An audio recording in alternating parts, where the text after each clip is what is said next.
نحمده ونصلي على رسوله الكريم اما بعد فاعوذ بالله من الشيطان الرجيم بسم الله الرحمن الرحيم رب اشرح لي صدري ويسر لي امري واحلل عقدة من لساني يفقهوا قولي ربي يسر ولا تعسر وتمم بالخير اللهم اني اسالك علما نافعا ورزقا طيبا وعملا متقبلا آمین اللہم آمین۔ السلام علیکم ورحمۃ اللہ وبرکاتہ۔ امید اور دعا ہے کہ آپ تمام لوگ صحت اور ایمان کی بہترین حالتوں میں ہوں گے۔ اللہ سبحانہ و تعالیٰ کی توفیق اور اللہ کی رحمت کے ساتھ آج ہم اپنے لیسن سورۃ الفاتحہ کی آیت نمبر 6 اور 7 کو مختصر تفسیر اور تزکیہ کے ساتھ دیکھیں گے، اس نیت کے ساتھ کہ اللہ سبحانہ و تعالیٰ اسے ہمارے لیے پڑھنا، اس پر عمل کرنا اور عمل کے ساتھ اسے دوسروں تک پہنچانا آسان کر دیں، اور اللہ سبحانہ و تعالیٰ ہم سب سے راضی ہو جائیں اور ہمیں اپنے ہدایت یافتہ لوگوں کی صف میں شامل فرمائیں۔ تو یہاں پر دیکھیں سورۃ الفاتحہ کا جب ہم نے آغاز کیا تھا، آغاز کس سے تھا؟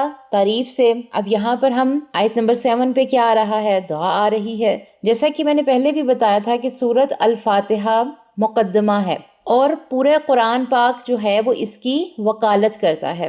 آیت نمبر 1 سے 3 میں ہم نے جانا اللہ سبحانہ و تعالیٰ کی خاص تعریف، کہ اللہ سبحانہ و تعالیٰ جی سب تعریفیں آپ کے لیے ہیں کیونکہ آپ ہمارے الہ ہیں، رب ہیں، رب العالمین ہیں۔ پھر کیا بہت مہربان ہیں، نہایت رحم کرنے والے ہیں۔ پھر کیا مالک یوم الدین ہیں، آپ میرے مالک ہیں، قیامت کے دن کے بھی، میری ہر چیز کے جتنی بھی نعمتیں آپ نے عطا کی ہیں سب کے آپ مالک ہیں۔ پھر آگے آیت نمبر 4 میں اور 5 میں ہم نے کیا دیکھا تھا کہ اللہ جی ایاک نعبد و ایاک نستعین، کیا تھا اس میں کہ ہم اللہ سبحانہ و تعالیٰ کے ساتھ جو ہیں عہد کر رہے تھے، وعدہ کر رہے تھے کہ اللہ جی خاص آپ کی عبادت اور خاص آپ سے مدد۔ تو اس لفظ پہ جب بھی نماز ہم نے پڑھنی ہے غور و فکر کرنا ہے کہ میں روز اللہ کو ایک زبان دیتی ہوں، ایک عہد کرتی ہوں کہ اللہ جی خاص آپ کی عبادت کرنی ہے اور خاص آپ کی ہی مدد طلب کرنی ہے۔ میں نے کسی اور پر نظریں نہیں لگانی، میں نے کسی اور کے در پہ نہیں جانا، بلکہ میں نے آپ پر نظریں رکھنی ہے۔ پھر آگے کیا آیا کہ اہدنا الصراط المستقیم، اب دعا آ گئی، آیت نمبر 6 میں اور 7 میں دعا آ گئی۔ اب یہاں پر دیکھتے ہیں اہدنا الصراط المستقیم کہ اللہ تعالیٰ سے ہم نے کیا مانگا؟ صراط المستقیم مانگا۔ اور صراط المستقیم میں دیکھیں کہ ہم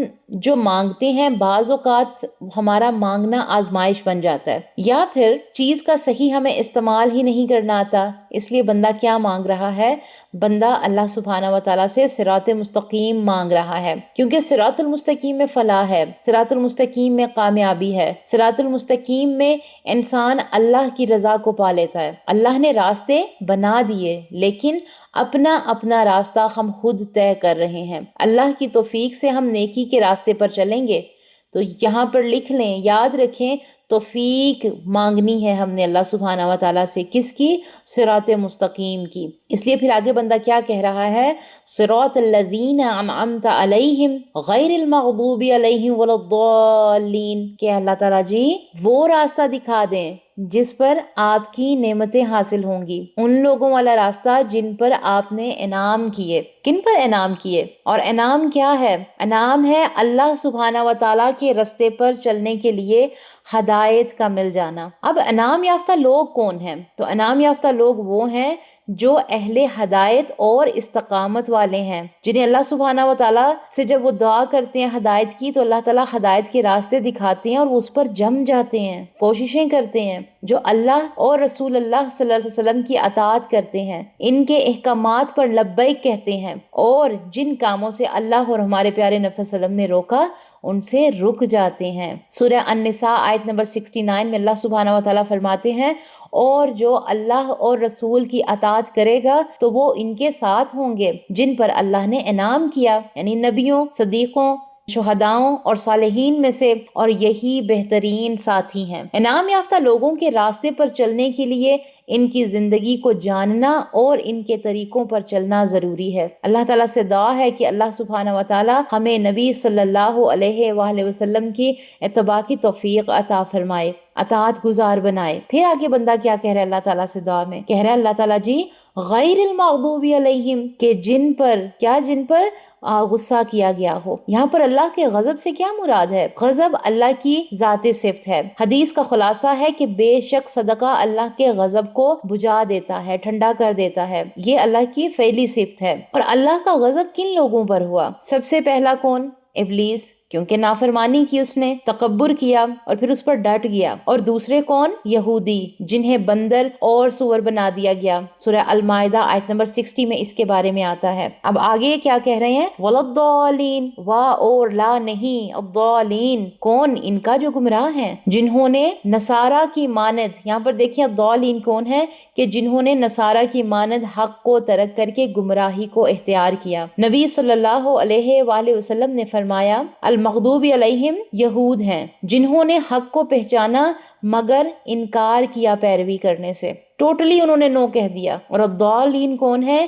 نصارہ ہیں، جنہوں نے حق کے باوجود علم کو پہچانا ہی نہیں، بلکہ کیا کیا؟ اس میں اپنی من مرضی کی عبادات پیدا کر دی۔ اب یہاں پر سوال پیدا ہوتا ہے کہ کیا ہے ضالین؟ یعنی کہ صراط المستقیم سے ہٹ جانا، اور ضلالت، گمراہی کہتے ہیں ضالین کو۔ اب ضلال گمراہی ہدایت کی ضد ہے۔ اب یہاں پر سوال آتا ہے کہ ہم گمراہی سے کیسے بچ سکتے ہیں؟ تو حدیث کا خلاصہ دیکھتے ہیں کہ نبی صلی اللہ علیہ وآلہ وسلم نے فرمایا کہ میں تم میں دو چیزیں چھوڑے جا رہا ہوں، ایک اللہ کی کتاب اور دوسری میری سنت، اس کی پیروی کرنا، اور جو ان کو تھام لے گا وہ ہدایت پر ہوگا، اور جو اس کو چھوڑے گا وہ گمراہ ہو جائے گا۔ تو کیا سیکھا ہم نے؟ کہ ہم نے جم جانا ہے، قرآن کے ساتھ جڑ جانا ہے، اور قرآن کے ساتھ جڑتے جڑتے سنتوں کو اپنی زندگی میں لانا ہے۔ اگر ہم صرف نام سے نبی صلی اللہ علیہ وسلم کی محبتوں کے قصیدے پڑھتے رہیں، صرف ہم ان کے نام کے گیت گاتے رہیں، تو جب تک ان کی سنتیں ہمارے عمل میں نہیں ہوں گی،